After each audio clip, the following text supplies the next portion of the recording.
कब्रिस्तान एक ऐसा नाम जिसे सुनते ही रूह कांप जाती है, जहाँ हर कदम पर एक कहानी दबी होती है। आज की कहानी एक ऐसे लड़के की है जिसने कब्रिस्तान में ऐसी चीज़ें देखी जो किसी ने भी नहीं सोची थी। ये कहानी है अयान की और उसकी एक रात की जो कभी ख़त्म नहीं हुई। 16 साल का अयान एक छोटे से गांव में अपनी माँ के साथ रहता था। पिता का साया तो बचपन में ही उठ गया था और माँ मेहनत मजदूरी करके अयान को पाल रही थी। एक दिन माँ की तबीयत अचानक बहुत ख़राब हो गई और चंद दिनों में उनका देहांत हो गया।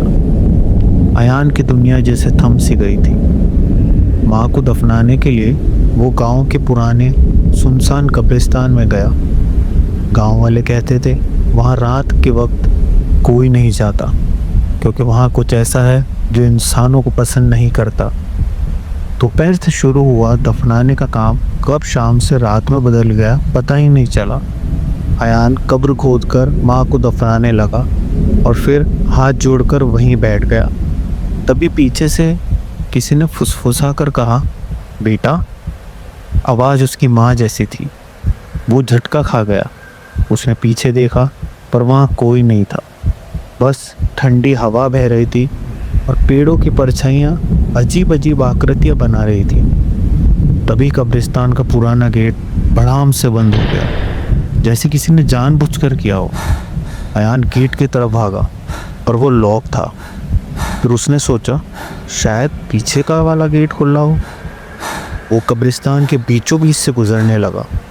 तभी उसने देखा एक छोटा लड़का पूरे सफ़ेद कपड़ों में एक कब्र के पास बैठा है।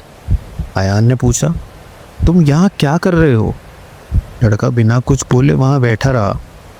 फिर उसने धीरे से कहा, मैं बाहर नहीं जा सकता, मेरी अम्मी मुझे लेने आई है। अयान के चेहरे का रंग उड़ गया। तभी उस बच्चे ही ने गर्दन घुमाई और उसकी आंखें कोयले जैसी खाली थी। फिर जैसे ही अयान पीछे हटा, बच्चा वहाँ से गायब हो गया। अयान दौड़ते हुए एक पेड़ के पीछे छिप गया, लेकिन उसकी सांसें तेज थी और उसका दिल इतनी तेज़ी से धड़क रहा था जैसे फटने वाला हो। तभी हल्का कोहरा फैलने लगा और उस कोहरे में एक औरत की परछाई दिखी, लाल जोड़े में, आंखों से खून के आंसू बहते हुए। वो औरत अयान की तरफ देखने लगी और बोली, मेरी डोली कभी नहीं उठी, क्या तू मुझे बाहर ले चलेगा? अयान कुछ बोलता उससे पहले ही वो औरत हवा में उड़ती हुई उसके तरफ बढ़ने लगी। अयान जैसे ही पीछे हटा, उसका पैर फिसल गया और वो सीधे एक अधखुली कब्र में गिर पड़ा। जैसे ही वो बाहर निकलने की कोशिश कर रहा था, किसी ने उसकी टांगें पकड़ ली।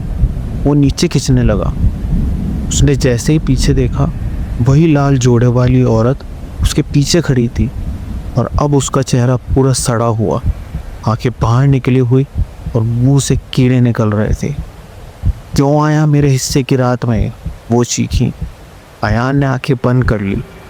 तभी एक गर्म रोशनी जैसी हवा उसके ऊपर से गुजरी और अयान को लगा किसी ने उसको पकड़ के ऊपर खींच लिया हो। वो कब्र से बाहर आ गया।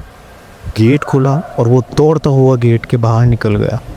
बाहर आकर उसकी आंखों में आंसू बहने लगे। उसे एहसास हुआ जिसने उसको बचाया वो और कोई नहीं, उसकी माँ ही थी। माँ का प्यार कब्र से भी आगे उसका साथ निभा रहा था।